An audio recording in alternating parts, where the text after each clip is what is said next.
Welcome to Now, I'm Ashley Jenkins. I'm Miles Luna. No Man's Sky until August. Well, why don't you go drink a nice tall glass and go ahead and die?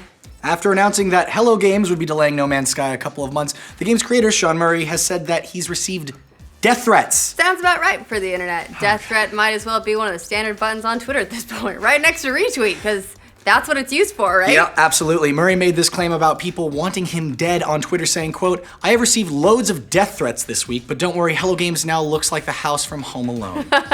He went on to add, "Tell me when it's safe to remove the marbles and oil from the stairs. It's getting really cumbersome and I need the toilet." At least he's got a good sense of humor about this whole I'm glad fucking he thing. does, because I think it's ridiculous. Yeah, no, all of this follows a bit of a roller coaster ride for the game's fans last week. First, Kotaku broke the story that No Man's Sky might be getting delayed based on reports from multiple sources. After those sources, Murray and Sony confirmed with an official post over on Sony's blog, writing, "We understand that this news is disappointing. Making this game is the hardest thing I've ever done in my life, but we are so close now and we're prepared to make the tough choices to get it right." Bullshit, I don't care, give us the game now, said the internet. But it'll suck. It'll suck, internet. In the grand scheme of things, 2 months really isn't that big of a deal, especially as far as game delays are concerned.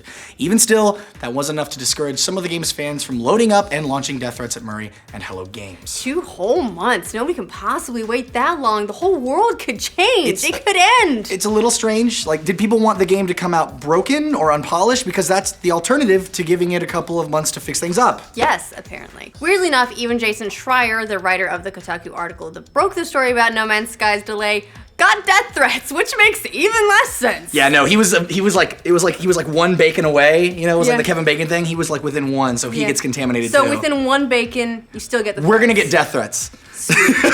Sweet. Wouldn't be the first time. Hey, Schreier shared his own death threat on Twitter, which came via direct message from a very upset fan who accused him of deliberately misreporting the news. Again, that's even with multiple sources confirming this to Kotaku. That direct message read, "Your little article about No Man's Sky being delayed has made me hate you to my core." Jesus fucking... The very upset fan went on to say, quote, "Sounds like you have a death wish. We will find you." Wow, What is wrong with you? somebody took that whole kill the messenger thing just a little bit too literally, I think.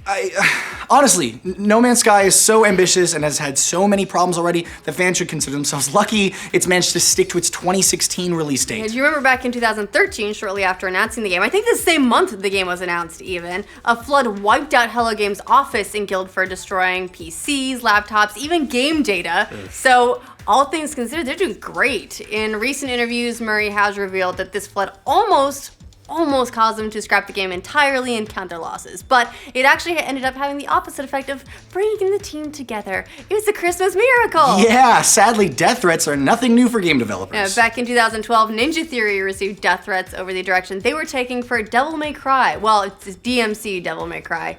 Because you gotta name something twice when it's that nice.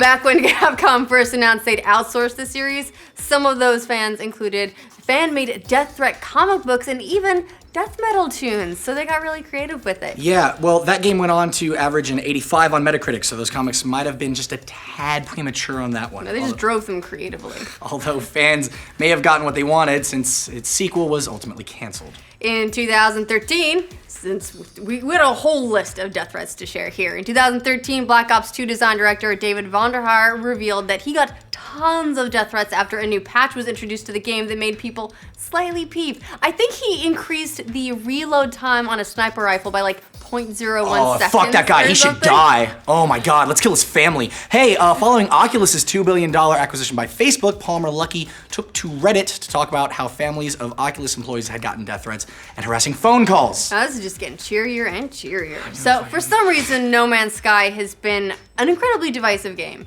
When it was first announced back in 2013, it captured the attention of gamers for being so ambitious in its scope, which I don't think anyone can argue with. Yeah, but as time has gone on, there's been a bit of a backlash. We're not saying that's the overwhelming sentiment, but it's been creeping in there. The game it's most often compared to is Spore, since that game also relied on procedural generation of its various creatures, and ultimately didn't leave players with much to do. What? No, it's like there was the Pac-Man level and creature creator, guys! Whoa, look, it looks like a penis! 10 out of 10. Pretty sure I spent more time on the creature creator than I did on the game. I think everybody did. It's a tied comparison at this point, so I won't delve into it too much beyond hoping that we've got a lot of penis-shaped No Man's Sky aliens. But regardless of whether or not the game ends up living up to the endless hype, it's clear that there's a huge amount of passion behind its release, as evidenced by some of these attacks on the developer. Obviously, a death threat is going much further than simple passion, but it does demonstrate that people are pinning a whole lot on this game. Is this an inappropriate time to make a Passion of the Christ joke? Too late. Much like Star Citizen, it's the type of space exploration game that many gamers have simply been waiting for a very long time. And apparently that makes people get just a little or maybe a lot carried away. Unfortunately, really? Yeah, a little, a lot. I would say more. But then Justin would get mad at me for going off camera. Unfortunately, this is one of those realities that developers have to live with thanks to social media. But, I mean, they may have to, but they shouldn't have to. Yeah, it's the downside to having instant access to fans like never before. But unfortunately, the internet is not always full of vitriol. Or fortunately. Yeah. Murray says he's also been getting lots of support from the fans over the announcement as well. And that is the positive side of all this. Often it's the negative reactions that get all this coverage because they're threatening to kill people. But by and large, developers and fans having direct access to one another does lead to more transparency, and in a lot of ways, better games thanks to fan feedback. All those good games that come out, they're all because of us. Yep. So what do you guys think of No Man's Sky's delay and subsequent death threats? Are people putting too much hope in this game? Well, for future updates on No Man's Sky, more delays, video game vitriol, all kinds of fun stuff, like this video and subscribe to The Know. And whatever you do, don't tell somebody you're gonna kill them. Just don't. And also, don't kill them. Don't kill them without telling them either. Just, it's not nice. And also, come on!